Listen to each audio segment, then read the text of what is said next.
Yan, natapos din ang aking paghakot ng aking mga gamit mga bro. Lipat bahay kami. Yan, ang dami. Yan, oh. Apat na malaking karton mga bro. Ang dami. Yan.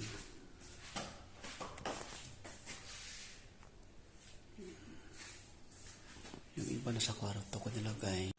Yan, nandito iba mga bro sa kwarto ko. Yung aking wad. Fishing rod. Ang divider. Masikip. Kaya hindi ko pwede dalhin sa kwarto. Hindi kasi.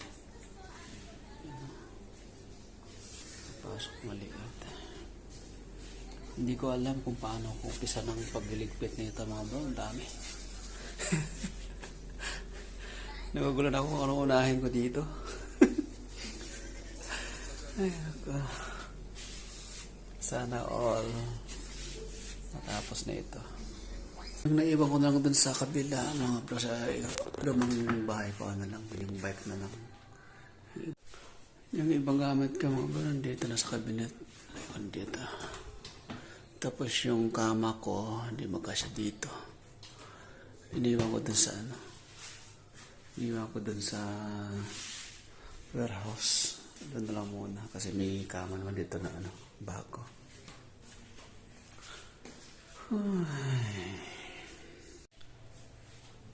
5 araw ako naghakot mga bro. Kasi panggabi ako. Yan. Kaya pagod. Puyat talaga. Ang naranasan ko dito sa paghakot. Kasi mag-repack ka pa.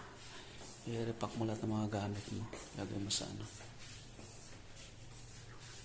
karton.